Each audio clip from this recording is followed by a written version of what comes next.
नमस्कार, मैं हूं दिलीप चौबे। इnktober डे 25 आज 25वां दिन है और ये हमारा 25वां वीडियो है। बहुत लंबी यात्रा रही, अभी भी चल रही है, तो स्वागत है इnktober के 25वें एपिसोड में। तो आज का प्रॉम्प्ट है इन्फर्नो। इन्फर्नो भी बोल सकते हैं इंडियन स्टाइल में।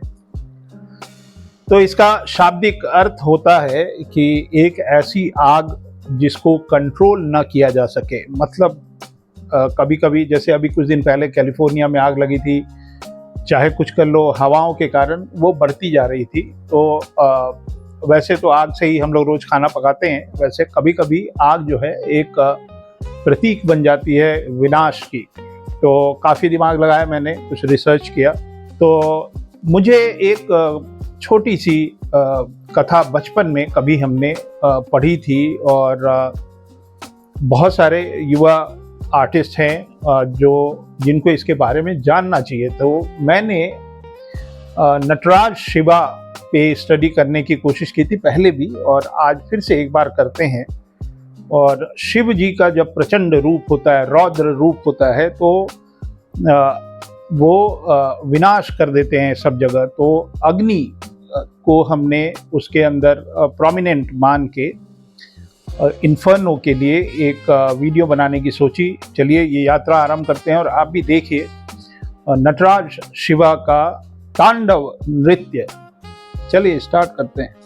मैंने शिव जी के तांडव नृत्य के बारे में थोड़ा सा रिसर्च किया। बहुत सारे पुराने प्राचीन मंदिर हैं, गुप्तकालीन भी हैं, और मेरे ख्याल से एलिफेंटा में भी एक थोड़ी सी खंडित मूर्ति है जिसमें शिव जी जो हैं, इस तरह के इमेजेस मैंने थोड़े से रिसर्च किए।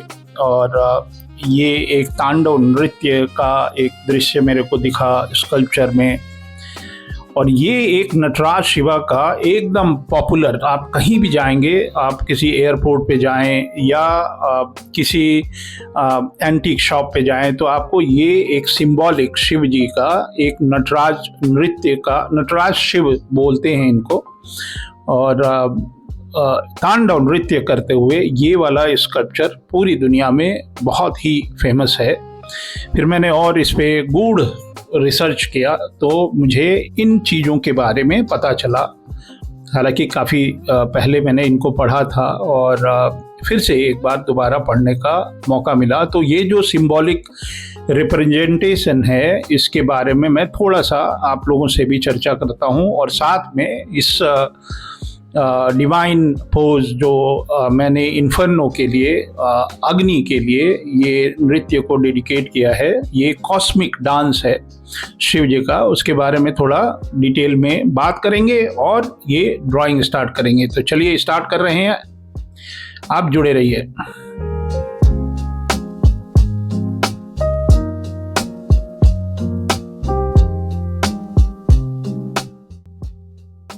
तो ये मैंने एक वाटर कलर पेपर ले लिया, इसको अच्छे से माउंट कर दिया, और यहाँ पे शिव जी का एक तांडव नृत्य करते हुए एक एनाटॉमी पहले मैं बनाता हूँ। और काफ़ी लोग हैं जो ड्राइंग करते हैं, उनका जो पहला स्टेप होता है वो डिसीजन मेकिंग से शुरू होता है। यहाँ तक कि आप पेंसिल नहीं स्टार्ट करते, तो उससे पहले भी एक डिसीजन लेना होता है कि ये आपको लैंडस्केप में बनाना है कि पोर्ट्रेट में बनाना है। उसके बाद हेड कितना बड़ा रखना है, क्योंकि मैं इसको A4 पेपर पे बना रहा हूँ, तो ये बीच में बनेगा। तो मैं बिना ड्राइंग किए एक मेजरमेंट ले लेता हूँ कि हेड कहाँ से स्टार्ट होगा, लेग कहाँ तक जाएगा, और पूरे पेपर पे मैं एक प्लानिंग रहती है। Planning is a must. ये नहीं कि आप बनाना शुरू किए तो पता चला हाथ बनाने के लिए जगह नहीं है, पैर बनाने के लिए जगह नहीं है। तो ये डिसीजन मेकिंग से ड्राइंग शुरू होती है। समझ गए नए ज़माने के बच्चे? अरे मेरे पास बहुत सारे बच्चे आते हैं जो पढ़ते हैं हमारे साथ, और उनको मैं नए ज़माने के बच्चे बोलता हूँ, क्योंकि ये सब चीज़ें हमने, जब मैं पढ़ रहा था तो मेरे दिमाग में ये सब चलता था कि कितना अरेंज करना है। और ये जो पीछे एक तोरण है, तोरण, तो वो मैंने बनाया। थोड़ा कंजेस्टेड मुझे भी लग रहा है, क्योंकि मैं इससे छोटा बनाना नहीं चाह रहा था। तो चलिए विषय के ऊपर बात करते हैं। तो विषय जो है ये है इन्फर्नो। तो इन्फर्नो मतलब एक ऐसी आग जिसको कंट्रोल नहीं किया जा सके। तो शिव जी का तांडव एक पवित्र अग्नि है। ये सिर्फ जलती हुई आग नहीं है, बल्कि ब्रह्मांड की ऊर्जा, जिसको हम कॉस्मिक पावर बोलते हैं, तो कॉस्मिक डांस है। तो इसमें बहुत चीज़ें प्रतीकात्मक है। अभी जैसे ये मैं आपको लग रहा होगा कि मैं बाल बना रहा हूँ, बल्कि ये बाल नहीं है, ये गंगा माता हैं जो कि उनके बालों से निकल रही हैं। तो ये मैं एक एक पार्ट को मैं अच्छे से डिटेल से आपको बताता हूँ, क्या क्या सिंबॉलिक रिप्रेजेंटेशन है नटराज शिवा में। तो ये ब्रह्मांड की ऊर्जा और विनाश की ज्वाला है। जब शिव जी तांडव करते हैं तो जो अग्नि होती है वो विनाश की ज्वाला है, और एक नए सृजन और संतुलन के लिए इसकी आवश्यकता पड़ी थी। मतलब डिसबैलेंस हो गया था हमारा पूरा पृथ्वी। तो पहले में ये एक छोटी सी कथा है जिसको मैंने संक्षिप्त में लिखी है। शिव जी ने तांडव नृत्य किया क्यों था, तो ये मैं आपको पहले सुनाता हूँ, फिर हम ड्राइंग के ऊपर आप इसका आनंद लेते रहिए कि किस तरह से मैं डायनामिक पोजेस बनाता हूँ, किस तरह से पेंसिल से ड्रॉ करता हूँ, और साथ में बने रहिए। फिर मैं एक एक चीज़ जो इसके अंदर बनती है शिव जी के इस जेस्चर में, वो मैं डिटेल से चर्चा करता हूँ आपके पास। तो शिव जी का तांडव होने का एक्चुअल में कारण क्या था कि भगवान शिव बहुत अच्छे डांसर थे। एक और कथा है, वो कभी किसी और वीडियो में बताऊंगा, कि एक बार उनका एक डांस हुआ था और उनका एक कंपटीशन भी हुआ था, and somebody copied the dance gesture of Shiva. तो ये मैं बताऊंगा कभी किसी और कथा में। तो भगवान शिव का तांडव नृत्य एक खाली दिव्य डांसिंग फॉर्म नहीं है, बल्कि ये सृष्टि, पालन और संहार, ये इन तीनों चीज का प्रतीक है। जब भी संसार में असंतुलन पैदा होता है, या अधर्म बढ़ जाता है, या ब्रह्मांड की ऊर्जा अपनी सीमा पार कर जाती है, तब शिव अपने तांडव नृत्य के माध्यम से संतुलन पुनः स्थापित करते हैं। कहते हैं कि तांडव के कई प्रकार हैं, अलग अलग तरह से। मैं उतना डांस के बारे में तो नहीं पता है, लेकिन जहाँ मैं पढ़ रहा था बनारस हिंदू यूनिवर्सिटी में, तो ललित कला से हमारी पढ़ाई हो रही थी। तो ललित कला में दो विभाग होते हैं, एक होता है दृश्य कला और एक होता है परफॉर्मिंग आर्ट। तो परफॉर्मिंग आर्ट की जो फैकल्टी थी वो हमारे बिल्डिंग के ठीक सामने हुआ करती थी, और वहाँ पे एक से एक नर्तक, एक से एक गायक। मनोज तिवारी को आप जानते हैं ना, हमसे एक साल सीनियर थे और वहीं से पढ़ाई किए थे, हमारे सामने ही। ही हंस दिले रिंकिया के पापा। तो हमको नहीं पता था कि उस समय ये वाला गाना ये गाएंगे एक दिन। तो ये हमारे साथ ही पढ़ा करते थे बनारस हिंदू यूनिवर्सिटी में, तो मनोज तिवारी।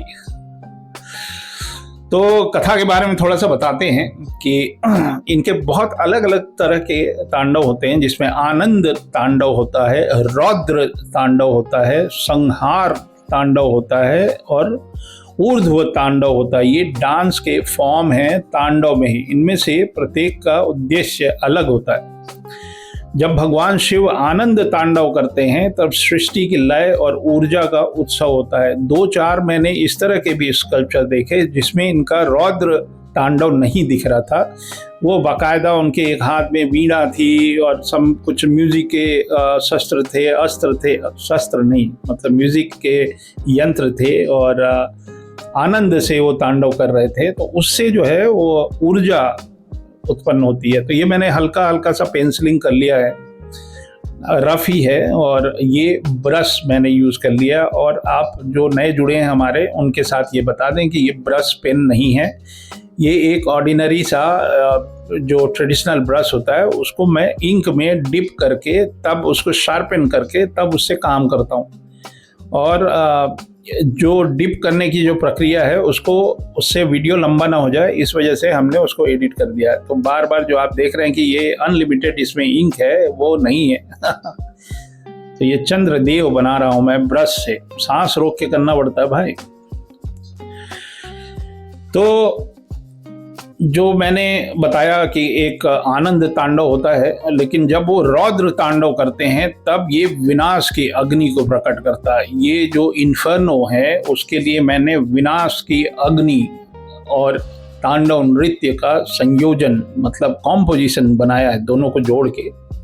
और विनाश की अग्नि जो है वो बुराई, अज्ञान और अहंकार को जला के ब्रह्मांड को शुद्ध कर देती है। और एक कथा के अनुसार जब माता सती ने अपने पिता दक्ष के यज्ञ में अपमानित होके आत्मदाह कर लिया था, तब शिव का क्रोध असहनीय हो गया था। शिव जी बहुत क्रोध में आ गए थे और शोक और क्रोध से भरे शिव ने रौद्र तांडव किया। उनके नृत्य की कंपन से पृथ्वी हिलने लगी और समुद्र में उफान आ गया और समस्त लोकों में भय छा गया। देवता और ऋषि भयभीत होकर विष्णु जी से प्रार्थना करने लगे कि ये शिव को शांत करिए। तब विष्णु ने सती का शरीर अदृश्य कर दिया, जिससे शिव धीरे धीरे शांत हुए।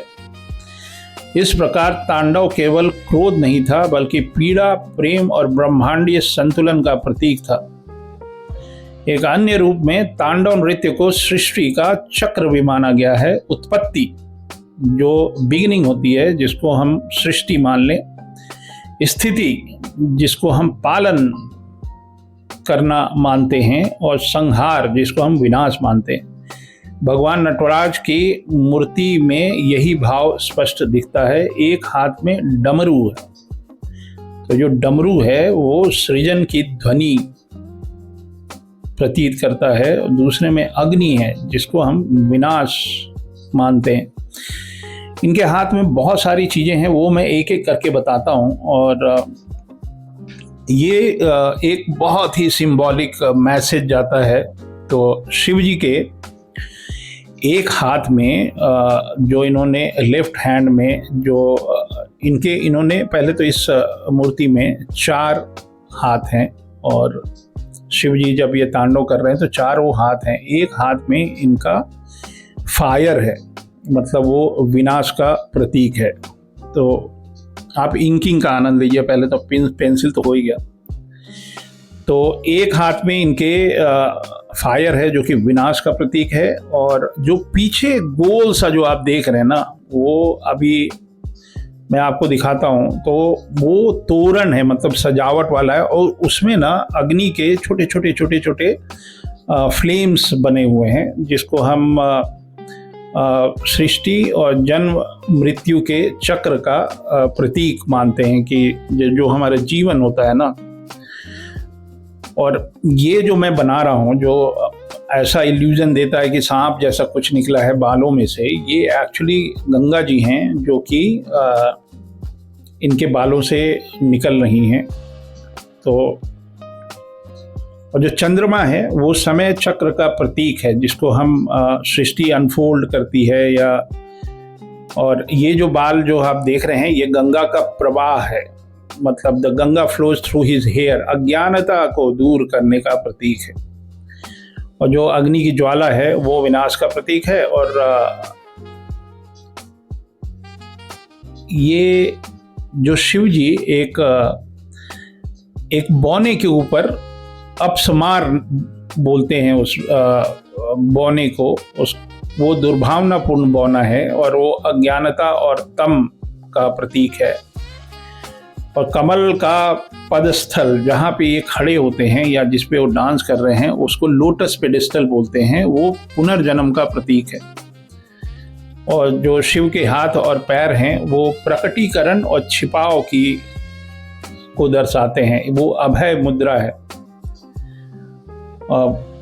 जो गले में नाग है, वो नाग जो है कई जगह पे अलग अलग मैंने देखे। एक गले में 3 बार वो लिपटा हुआ भी देखा मैंने, और हाथों में भी लिपटा हुआ है, क्योंकि वो डांस फॉर्म इस तरह। तो 6-7 तरह से हमने नटराज शिवा में सांप को मैंने देखा। तो गले में जो लिपटा हुआ है या हाथ में लिपटा हुआ और 3 बार लिपटा हुआ, तो वो अतीत, वर्तमान और भविष्य का प्रतीक है और शक्ति का भी प्रतीक है।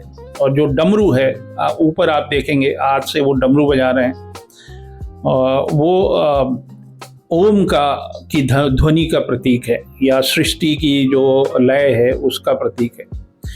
और इन्होंने जो मुकुट पहन रखा है ना, मुकुट के पीछे ना आप पत्तियां देखेंगे, 5 पत्तियां लगी हुए हैं, और उसको हम कसिया के पत्ते बोलते हैं। वो शुभ होने का प्रतीक होता है। और ये जो जेस्चर है वो तांडव नृत्य है, जिसको हम विनाश का प्रतीक मानते हैं। और कॉस्मिक डांस मतलब थके हुए ब्रह्मांड को नष्ट करके और दोबारा से सृजन और पुनर्जन्म के लिए मार्ग तय करने का ये हम एक सिंबॉलिक जेस्चर मानते हैं। और ये शिव का तांडव केवल विनाश नहीं बल्कि पुनर्जन्म और संतुलन का एक नृत्य है। तो जो हमने अग्नि के लिए यूज़ किया, ये फायर हमने यूज़ किया इस प्रॉम्प्ट के लिए शिव जी का। अब देखिए इनके हाथ में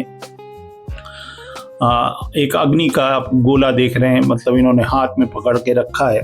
तो जो लोग एक्शन में इलस्ट्रेटर हैं उनके लिए मैं आपको बताऊं कि इस तरह का जब हम जेस्चर बनाते हैं तो जैसे अब आप ये देखिए, ये जो मैं गोल बना रहा हूँ ना फायर का, ये आपको पता होना चाहिए कि फायर जो है वो 3 डायमेंशनल होता है, 3 डायमेंशनल वॉल्यूम होता है। जैसे माचिस की तीली पे आप जलाएंगे ना तो एक गोल सा आग निकलता है, तो उसको हमको 3D में देखना चाहिए। तो ये जो फायर बॉल मैं बना रहा हूँ ये एकदम से नहीं सीखा मैंने बहुत सारी कॉमिक बनाई। कॉमिक बनाने के समय ना मुझे आग वाग लगानी होती थी, तो मैं 2D में सोचता था पहले, अब मैं 3D में सोचता हूँ। आप मेरी बात को शायद समझ पाएंगे।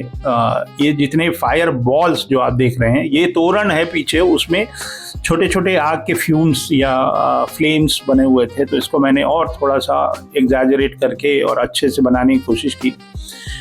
तो एक हमारे मित्र हैं, उनका नाम है जैजनो फ्रैंकूवर। उन्होंने मुलान मूवी में डिज्नी की, वो डिज्नी के एनिमेटर है, 2D एनिमेटर थे, और अभी डिजीपेन में वो प्रोग्राम डायरेक्टर है। उनसे सीखा मैंने ये कि फायर बॉल, उनके डेमो क्लासेज में मैं बैठता था। तो आप देखेंगे कि ये फायर जिस तरह से मैंने बनाया है, और ये जो गंगा जी इनके बालों से निकल रही हैं, उसमें आपको वो पानी वाला फ्लो दिखेगा और फायर में लपटें दिखेंगी। तो ये अब मैं एक डमरू बना रहा हूँ, और डमरू की ध्वनि जो है वो बहुत ही अद्भुत होती है।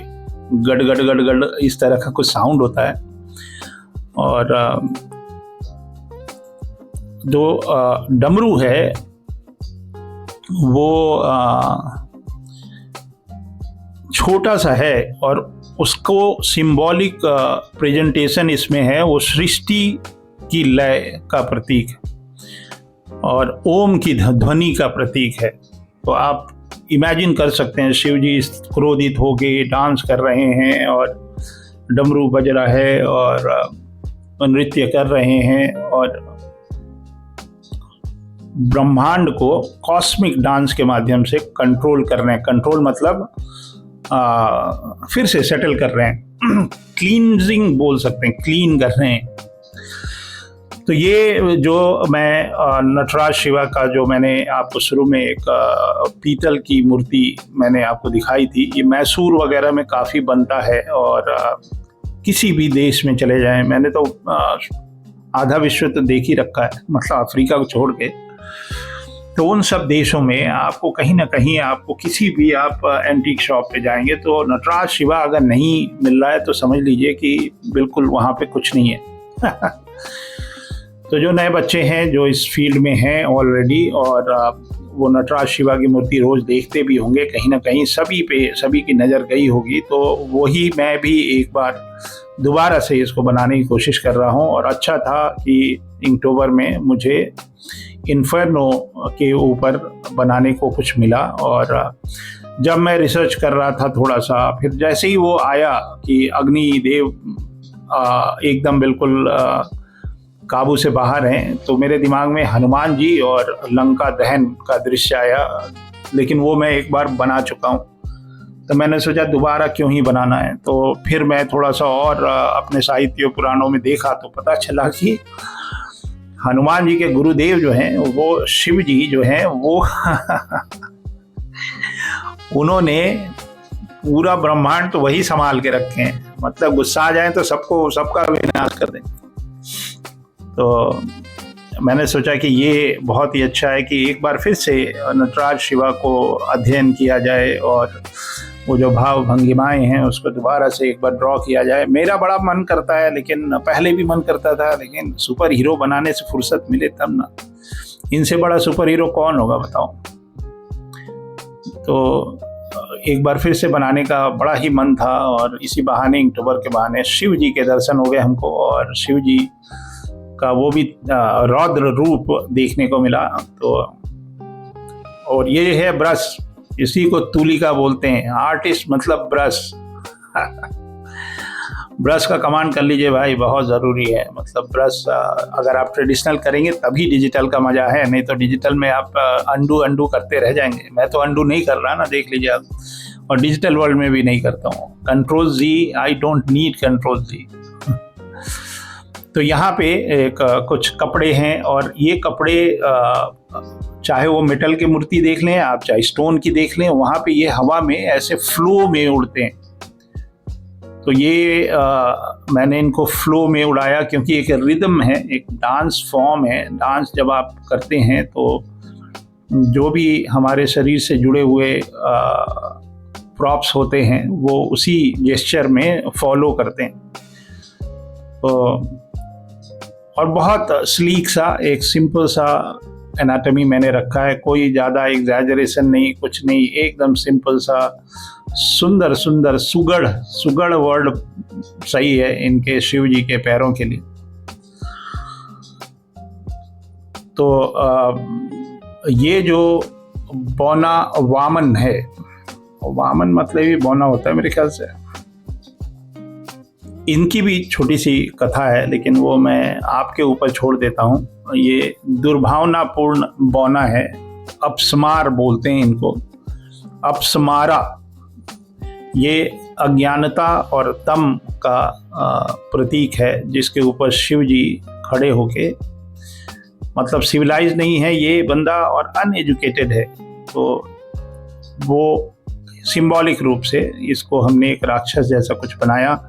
वामन है तो, और उसमें कुछ छोटे से एक्सप्रेशन दे दिए, कुछ ज्वेलरी वगैरह बना दी, और ये हर एक स्कल्पचर में मिलता है। बहुत पुराने स्कल्पचर्स भी हैं, मतलब 10वीं शताब्दी, 12वीं शताब्दी की भी है। और ये जो आर्टिसंस हैं जो इसको बनाते हैं नटराज शिवा, उसमें ब्रास में या कॉपर में तो नहीं देखा, ब्रास में ज़्यादा दिखता है मेरे को।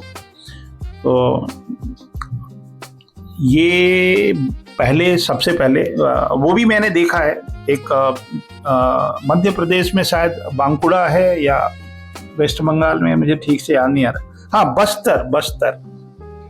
बस्तर में मेटल कास्टिंग का काम होता है, और ट्राइबल और फोक मान लीजिए वो ही लोग बनाते हैं। तो ये जो आप ब्रास के जो नटराज शिवा के स्कल्पचर देखते हैं, उसको सबसे पहले क्ले में बनाया जाता है, या कई जगहों पे उसको वैक्स में ही बनाते हैं डायरेक्ट, क्योंकि क्ले में बनाएंगे तो एक बार फिर उसका मोल्ड लेना पड़ेगा वैक्स के लिए। तो वो जो बी वैक्स होता है ना, जो मधुमक्खी के छत्ते से जो मिलता है, उस वैक्स से वो पहले मूर्तियों को बनाते हैं। बनाने के बाद उसके ऊपर एक खास तरह का एक मिट्टी का लेप लगाते हैं। लेप लगाने के बाद उसको फर्नेस के अंदर, जो आप लोग भट्टी बोलते हैं, उस भट्टी के अंदर उसको पकाते हैं। तो वो जो मिट्टी वाला जो पार्ट है वो पत्थर जैसा हो जाता है पक के, और उसके बाद वो वैक्स गल के निकल जाता है। तो जब वो वैक्स गल के निकल जाता है तो एक अंदर कैविटी बन जाती है। उस कैविटी के अंदर ये लोग गर्म करके ब्रॉन्ज को या गन मेटल को, इसको पिघला के उसके अंदर पोर कर देते हैं, फिर उसको ठंडा कर देते हैं। ठंडा करने के बाद वो जो लकड़ी और जो मिट्टी, जो पकी हुई मिट्टी का जो सांचा था, उसको तोड़ देते हैं। तोड़ने के बाद अंदर से नटराज शिवा की मूर्ति निकलती है, जो कि मेटल की होती है। फिर उसको पॉलिश वॉलिश करते हैं, और एक बार में एक ही बनता है। ये अद्भुत चीज़ है, मतलब ये नहीं कि मास प्रोडक्शन हो रहा है, मशीन के अंदर से निकलता जा रहा है, ऐसा नहीं है, एक बार में एक ही बनता है। तो ये कला जो है ये सदियों से चली आ रही है हमारे देश की। आप भी कभी अपने घर में भी एक नटराज शिवा रखिए। और देखिए, ये मैं हल्का सा इंक वॉश कर दे रहा हूँ ताकि थोड़ा सा डेप्थ आ जाए उसके अंदर। तो पिछले वाले में भी आपने मेरा एक इंक वॉश देखा था जब मैं नरसिंह अवतार को बनाया था। तो देख रहे हैं, ये हल्का सा मैं जब गीला रहता है मेरा फर्स्ट टोनल वैल्यू, तो उसके अंदर मैं हल्का सा एक डार्कर टोनल वैल्यू जरा सा टच करता हूँ, तो वो एक डेप्थ का एक इल्यूजन होने लगता है। और ये सब एक्सपेरिमेंट्स हैं, आप भी कुछ कुछ किया करिए। मैंने ये एक्सपेरिमेंट शायद पिछले वाले आर्ट वर्क में ही किया था, उसके बाद ये मेरे को अच्छा लगा तो मैं इसमें भी लगा दे। थोड़ा समय का अभाव रहता है और अब हम लोग काफ़ी हद तक, मतलब अब अक्टूबर ऑलमोस्ट समाप्ति की तरफ जा रहा है और आज 25 तारीख है और हमारी बिटिया का जन्मदिन भी है। तो 25 अक्टूबर हमेशा याद रहता है क्योंकि बिटिया का जन्मदिन है ना। तो 25 अक्टूबर को मैंने शिव जी का आशीर्वाद लिया और अब बच गए हमारे सिर्फ 5 दिन के और वीडियो हैं और लास्ट डे हमारा फिनाले होगा। तो उम्मीद करते हैं उसके बाद आप लोग मेरे को किसी न किसी यूट्यूब चैनल पे बुलाएंगे, पॉडकास्ट में शामिल करेंगे और बोलेंगे कि दिलीप जी आपकी यात्रा कैसी रही। और आप जब हमको बुलाएंगे तो मैं ये मान के चलूँगा कि आपने हमारी सारी वीडियोस देखे हैं। अगर नहीं देखे हैं तो देख लीजिए। और मैं ये भी चाह रहा था, अगर कोई college of art near by है या मुझे बुलाए तो 31वें दिन पे मैं चाहूँगा कि जब ये मैं फिनाले करूँ तो जितने बच्चे आर्ट फील्ड से हैं वो सारे बच्चे इसको देखें और मेरे से कुछ सवाल हों तो वो लाइव पूछें। तो इस तरह से मैं कुछ बड़े पैमाने पे फिनाले करना चाहता हूँ। अगर नहीं भी होगा तो करना तो ही है, समय निकालना बड़ा मुश्किल हो रहा है भाई। बट चलिए, ये ऑलमोस्ट हमारा डन हो गया है और बहुत आनंद आया। बहुत दिनों बाद मैंने नटराज शिवा को तबीयत से, दिल से बनाया और ईश्वर चाहेंगे तो और भी बेहतर और भी अच्छा कुछ कलर वलर में कभी मैं शिव जी के इस डांस फॉर्म को बनाने की कोशिश करूँगा। और शिव जी सभी की रक्षा करें और सबको आशीर्वाद दें, और यही कामना है हमारी। और उम्मीद करते हैं कि आपको ये वीडियो पसंद आया। लाइक कर लीजिएगा। अच्छा, लाइक करते हैं ना तो एक बटन होता है हाइप का। तो हाइप का बटन अगर आप दबाएंगे तो कुछ और लोगों तक ये वीडियो पहुंच पाएगा, क्योंकि हमारे सब्सक्राइबर बहुत हैं लेकिन वीडियो कम देखे जाते हैं। तो चलिए, मिलते हैं कल। तब तक के लिए जय हिंद और ऐसे ही प्यार बनाए रखिए। जय हिंद।